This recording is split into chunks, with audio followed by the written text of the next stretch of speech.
नमस्कार। World news में आज अमेरिका की राजनीति में उथल पुथल मची हुई है। जो कल तक एक दूसरे के सबसे बड़े सहयोगी थे, आज वो दुश्मन बने हुए हैं।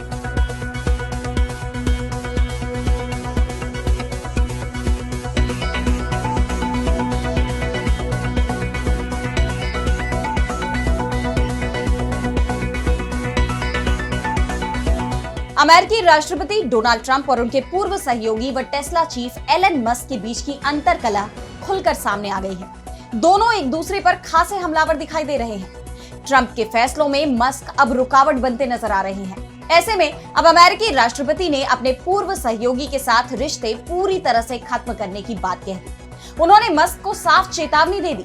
ट्रंप बोले, मस्क को भुगतने होंगे नतीजे।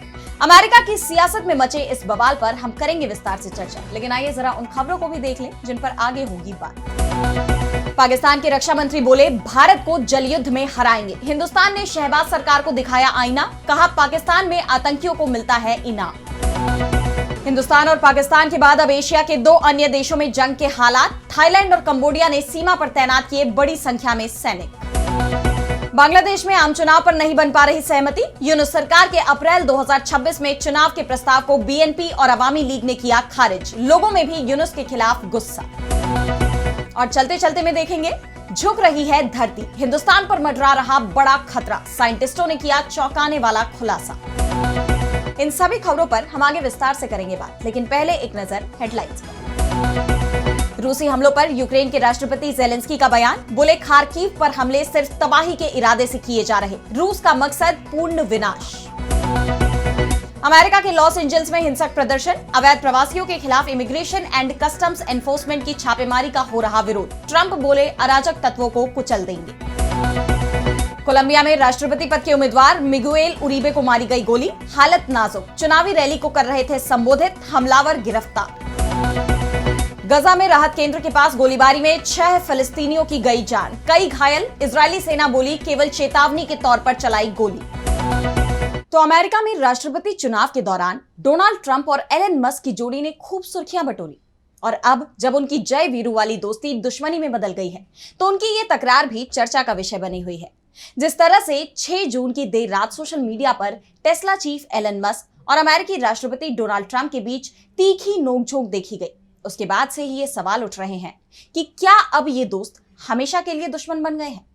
इन सवालों को तब और बल मिल गया जब मस्क ने ट्रंप के खिलाफ की गई अपनी एक सोशल मीडिया पोस्ट को डिलीट कर दिया।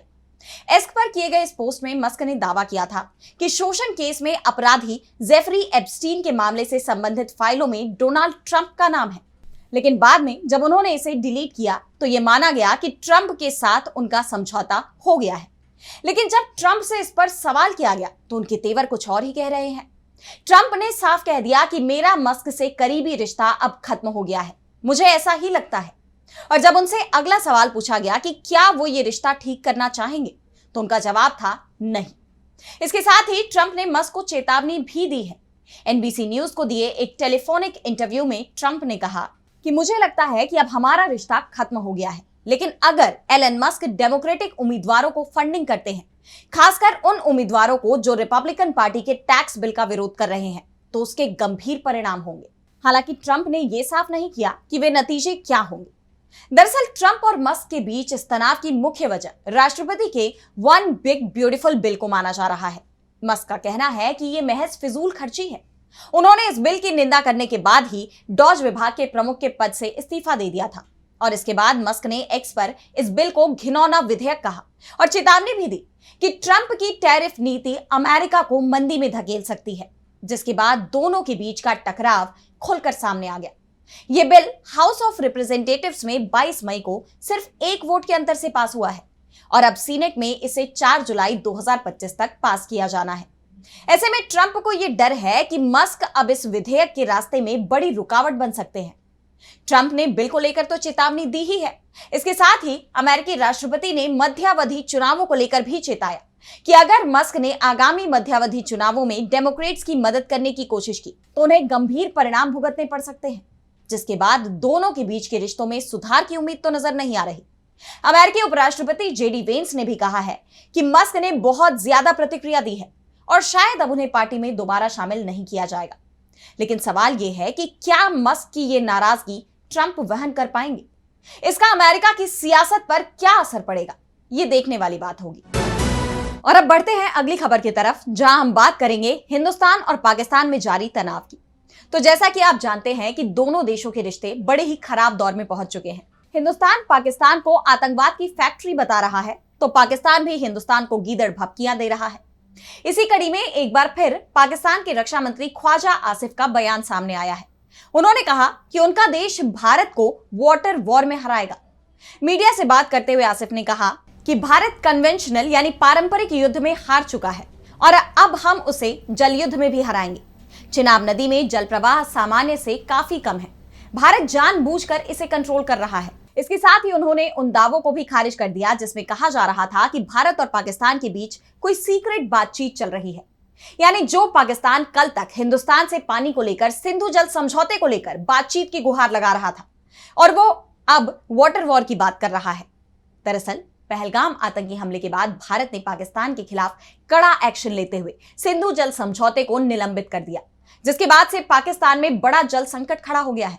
पाकिस्तान की सिंधु नदी सिस्टम अथॉरिटी यानी IRSA ने एक हफ्ते पहले ही अपनी रिपोर्ट में बताया था कि देश में सिंधु, झेलम और चिनाब नदी के प्रवाह में 21% की कमी आई है। ऐसे में पीएम शहबाज शरीफ ने भारत से बातचीत की अपील की, लेकिन हिंदुस्तान अपने रुख पर कायम है। ऐसे में अब पाकिस्तान फिर धमकी पर उतारू हो गया है, लेकिन हिंदुस्तान की तरफ से भी पाकिस्तान को आईना दिखा दिया गया। कांग्रेस सांसद शशि थरूर ने कहा कि पाकिस्तान में आतंकियों को इनाम मिलता है। उनकी ये प्रतिक्रिया अमेरिकी सांसद शर्मन के उस बयान के जवाब में आई है जिसमें उन्होंने पाकिस्तान से डॉक्टर अफरीदी को रिहा करने की मांग की थी। अमेरिका का आरोप है कि डॉक्टर शकील अफरीदी ने ओसामा बिन लादेन को पकड़ने में मदद की थी, जिसके चलते उन्हें जेल में डाल दिया गया। शर्मन ने कहा कि डॉक्टर अफरीदी की रिहाई वर्ल्ड ट्रेड सेंटर पर हुए हमले के पीड़ितों के लिए इंसाफ का एक अहम कदम होगा, जिस पर थरूर ने कहा कि सांसद ब्रैड शर्मन का यह बयान स्वागत योग्य है। ये याद दिलाता है कि पाकिस्तान वो मुल्क है जहां न सिर्फ आतंकी सरगना ओसामा बिन लादेन को पनाह दी गई, वो भी सेना के कैंप के पास एक सुरक्षित ठिकाने में, बल्कि उस बहादुर डॉक्टर को गिरफ्तार कर सजा दी गई जिसने उसका ठिकाना अमेरिकियों को बताया। पाकिस्तान में आतंकवाद को बढ़ावा देने वालों को इनाम मिलता है और आतंकियों का पर्दाफाश करने वालों को सजा। हिंदुस्तान लगातार पाकिस्तान प्रायोजित आतंकवाद की पोल खोल रहा है। इस बीच संयुक्त राष्ट्र सुरक्षा परिषद को लेकर भी खबर आ रही है कि पाकिस्तान ने संयुक्त राष्ट्र सुरक्षा परिषद यानी UNSC से 4 आतंकवाद से संबंधित समितियों की अध्यक्षता की मांग की थी, लेकिन अन्य सदस्यों ने इसे ठुकरा दिया। पाकिस्तान को केवल एक 1988 तालिबान प्रतिबंध समिति की अध्यक्षता मिली है। और अब अगली खबर में बात एशिया में एक और जंग की आहट की। तो हिंदुस्तान और पाकिस्तान के बीच 4 दिन की जंग के बाद सीज फायर हो गया, लेकिन एशिया में एक और जंग की आहट सुनाई दे रही है। कंबोडिया और थाईलैंड के बीच कभी भी जंग शुरू हो सकती है।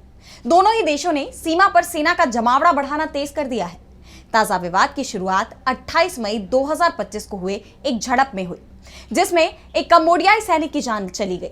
दोनों के बीच बढ़ते विवाद को सुलझाने के लिए मलेशिया के प्रधानमंत्री अनवर इब्राहिम ने कोशिश की, लेकिन वो सफल नहीं हो पाए।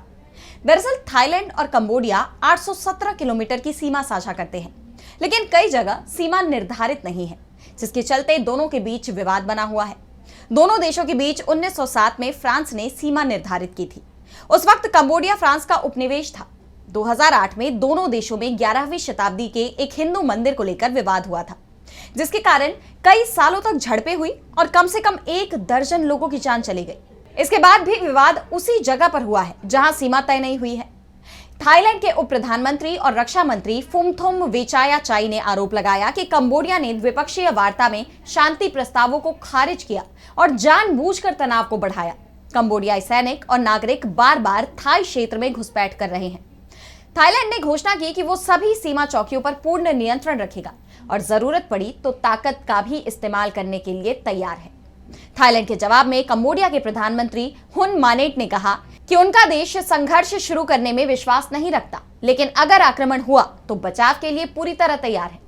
उन्होंने अंतर्राष्ट्रीय कानून और कंबोडिया की संप्रभुता की रक्षा को सर्वोपरि बताया और साथ ही यह भी ऐलान किया कि कंबोडिया अब विवादित सीमा क्षेत्रों को अंतर्राष्ट्रीय न्यायालय में ले जाएगा, क्योंकि दोनों देशों के बीच चल रही बातचीत विफल हो गई है। और अब अगली खबर में बात होगी बांग्लादेश की। तो बांग्लादेश की सियासत में हंगामा मचा हुआ है। अंतरिम सरकार के मुखिया मोहम्मद यूनुस ने अप्रैल 2026 में आम चुनाव करवाने का ऐलान किया, लेकिन इस फैसले ने देश भर में हलचल मचा दी। विपक्षी दल, खासकर बीएनपी और जमाते इस्लामी, दिसंबर 2025 तक चुनाव चाहते हैं, जबकि पूर्व पीएम शेख हसीना ने यूनुस के प्रस्ताव को ही खारिज कर दिया। दरअसल पिछले साल अगस्त 2024 में छात्र आंदोलनों ने शेख हसीना की 15 साल पुरानी सरकार गिरा दी। आरक्षण के खिलाफ शुरू हुआ यह आंदोलन हिंसक हो गया, जिसमें 300 से ज्यादा लोगों की जान गई। हसीना को हिंदुस्तान में शरण लेनी पड़ी और यूनुस को सेना के समर्थन से अंतरिम सरकार का प्रमुख बनाया गया। उन्होंने जल्द चुनाव और सुधार का वादा किया था, लेकिन अब वो मुश्किलों में है। 6 जून 2025 को यूनुस ने टीवी पर कहा कि अप्रैल 2026 में चुनाव होंगे, क्योंकि न्यायपालिका, नौकरशाही और चुनावी प्रणाली में सुधार जरूरी है। लेकिन बीएनपी ने इसे लोकतंत्र के खिलाफ बताकर आंदोलन की धमकी दे दी। हसीना ने यूनुस पर आतंकवादियों को संरक्षण देने और भ्रष्टाचार के आरोप लगाए। सेना प्रमुख वकार उद जमान ने दिसंबर 2025 तक चुनाव की मांग की है और तख्ता पलट की भी आशंका जताई जा रही है। बीएनपी ने यूनुस पर नाहिद इस्लाम की नई पार्टी को बढ़ावा देने का आरोप लगाया। यूनुस ने चीन, जापान का दौरा कर अंतरराष्ट्रीय समर्थन जुटाने की भी कोशिश की, लेकिन उन पर घरेलू दबाव बढ़ता जा रहा है। जानकारों का कहना है कि इस सुधार में वक्त लगता है, लेकिन इस वक्त यूनुस की कुर्सी खतरे में है। बीएनपी ने 20 दलों के साथ गठजोड़ कर दिसंबर तक चुनाव की मांग की है, क्योंकि अप्रैल 2026 में रमजान और परीक्षाएं बाधा बन सकती हैं। यूनुस का तर्क है कि बिना सुधारों के जल्दबाजी देश को अस्थिर कर सकती है। उधर बकरीद पर नमाज के बाद जब मुख्य सलाहकार जनता से रूबरू हुए, तो वहां मौजूद कुछ लोगों ने अप्रत्याशित प्रतिक्रिया दी। उन्होंने नारे लगाए, 5 साल सर, दलालों की मत सुनिए। इस नारेबाजी को लेकर ये अटकलें तेज हो गई हैं कि जनता मौजूदा अंतरिम सरकार या सलाहकार समिति के फैसलों से खुश नहीं है। लोगों का ये गुस्सा उनके बीच पनप रहे असंतोष को जाहिर करता है। ऐसे में अगर दिसंबर तक चुनाव नहीं हुए तो सेना और विपक्ष का गुस्सा और भड़क सकता है और बांग्लादेश की सियासत में कोई नया मोड़ आ सकता है। तो बांग्लादेश की सियासत में अब कौन सा नया मोड़ आएगा, ये देखना होगा। और चलते चलते में बात करेंगे वैज्ञानिकों के बड़े खुलासे की। तो साइंटिस्टों ने धरती को लेकर एक चौंकाने वाला खुलासा किया है। वैज्ञानिकों ने बताया है कि किस वजह से धरती झुक रही है। साइंटिस्ट ने खुलासा किया कि इंसानों की तरफ से ज्यादा अंडरग्राउंड पानी निकालने से धरती 80 सेंटीमीटर झुक गई है। ये जलवायु और धरती की रोटेशन पर भी असर डाल रहा है और अब इसका बड़ा खतरा हिंदुस्तान पर मंडरा रहा है। पिछले कुछ दशकों में ये झुकाव लगभग 80 सेंटीमीटर हो चुका है। आपको बता दें, ये शोध AGU यानी अमेरिकन जियोफिजिकल यूनियन के प्रतिष्ठित जर्नल जियोफिजिकल रिसर्च लेटेस्ट में प्रकाशित हुआ है। वैज्ञानिकों के इस खुलासे ने पर्यावरण और खगोल विज्ञान, इन दोनों ही क्षेत्रों में हलचल मचा दी है। सियोल नेशनल यूनिवर्सिटी के भू भौतिक वैज्ञानिक वेन सियो के नेतृत्व में किए गए इस अध्ययन के मुताबिक 1993 से 2010 के बीच इंसानों ने लगभग 2150 गीगाटन अंडरग्राउंड वाटर निकाला। इसका असर समुद्र स्तर में 6 मिलीमीटर की बढ़ोतरी के बराबर रहा। पानी जब धरती के अंदर से निकाला गया तो उसका वितरण असामान्य हो गया और वो नदी और समुद्रों में चला गया, जिससे धरती के रोटेशनल पोल में दबाव आया। धरती के अंदर मौजूद जल का भार ग्रह के संतुलन का हिस्सा होता है। जब इसे बड़ी मात्रा में बाहर निकालकर दूसरी जगहों पर पहुंचा दिया जाता है तो धरती के द्रव्यमान का वितरण बदल जाता है, जिससे उसका झुकाव और रोटेशन दोनों ही प्रभावित होते हैं। हर साल मानसून की अनिश्चितता भी इस संकट को और गंभीर बनाती है। भूमिगत जल का ज्यादातर दोहन सिर्फ भूजल संकट या कृषि संकट नहीं है, ये धरती के संतुलन, जलवायु, मौसम चक्र और यहां तक कि भविष्य की जीवन की क्षमता को भी प्रभावित कर सकता है। अब वैज्ञानिकों के इस खुलासे ने लोगों को टेंशन में डाल दिया है। तो आज इस वर्ल्ड बुलेटिन में इतना ही। देश दुनिया की तमाम बड़ी खबरों के लिए बने रहिए DB लाइव के साथ और मुझे दीजिए इजाजत। नमस्कार।